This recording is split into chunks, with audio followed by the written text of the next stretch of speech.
Un saludo para todos. Hoy es el tema número 25 y el tema de hoy se llama potencia, la ley de Watt.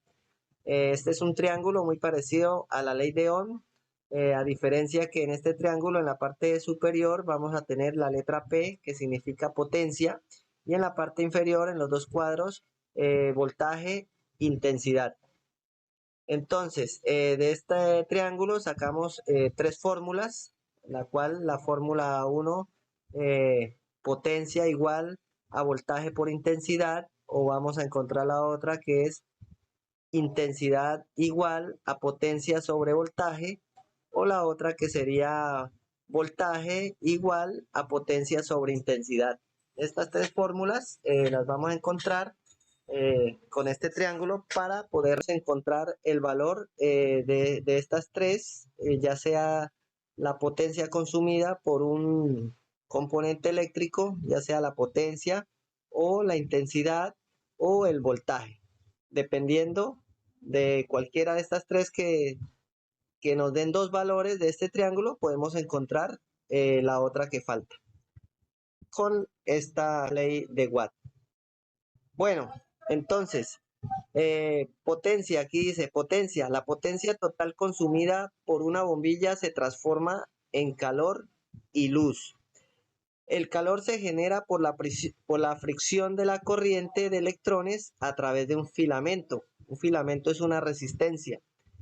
Como les decía, que los electrones, a medida que pasan por una resistencia, ellos se chocan entre ellos y hay una pérdida de energía, la cual esta pérdida de energía se manifiesta en calor. Esta resistencia se calienta tanto que genera luz. Entonces dice, la luz se genera cuando el filamento de la lámpara comienza a brillar. Así es.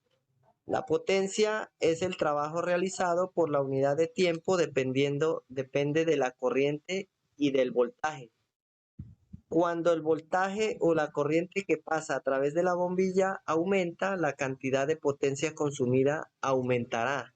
La bombilla emitirá más luz y calor. Es correcto. La ley de Watt define la relación entre potencia, intensidad de corriente y voltaje en un circuito eléctrico. La ley de Watt establece que la potencia de un circuito o aparato eléctrico es el producto de su voltaje y la corriente que circula por él. Así es.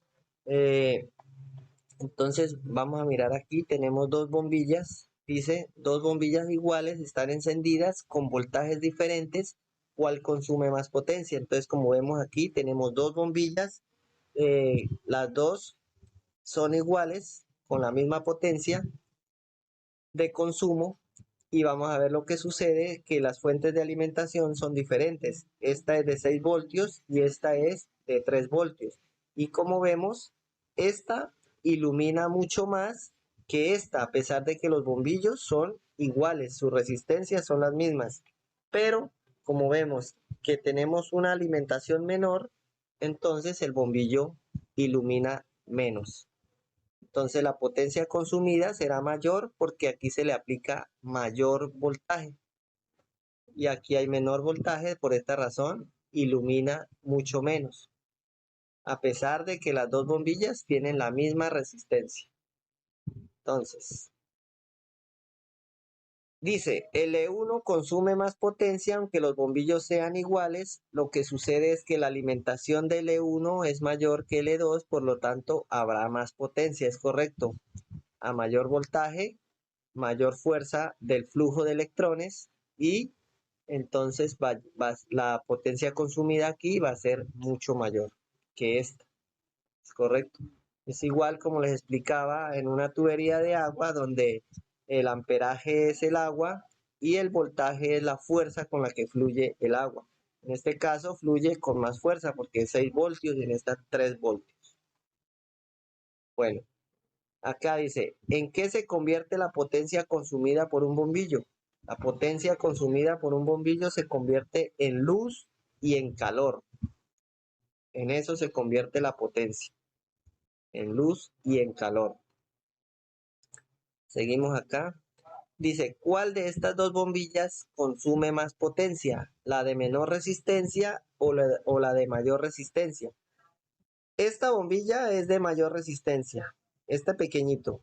Este bombillo pequeño es de mayor resistencia y esta es de menor resistencia. ¿Por qué alumbra más la de menor resistencia? Porque una bombilla que presenta menor resistencia va a haber mayor flujo de corriente de electrones, por esta razón va a brillar más. Y esta bombilla, como tiene una resistencia muy alta, el flujo de electrones a través de ella va a ser mucho menor.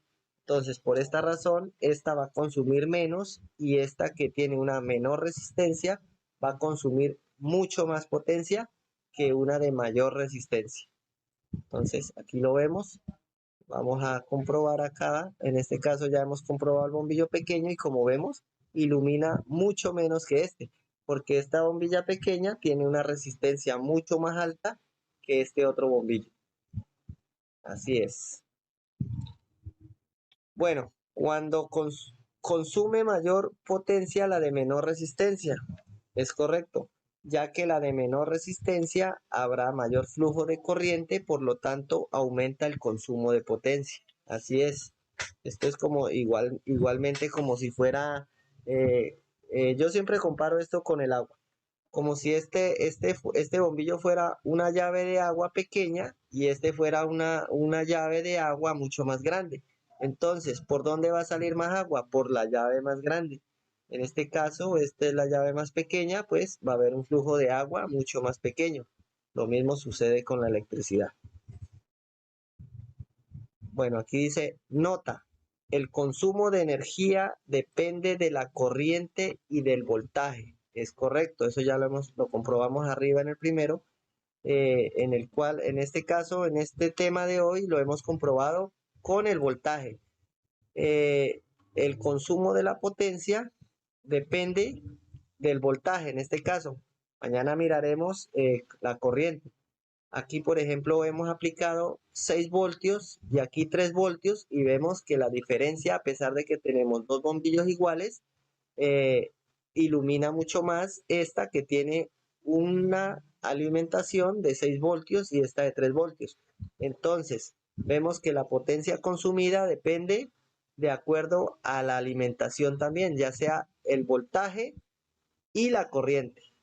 Entonces, hasta aquí fue esto, fue un tema cortico por hoy y mañana ya tendremos otro tema sobre esta ley de Watt.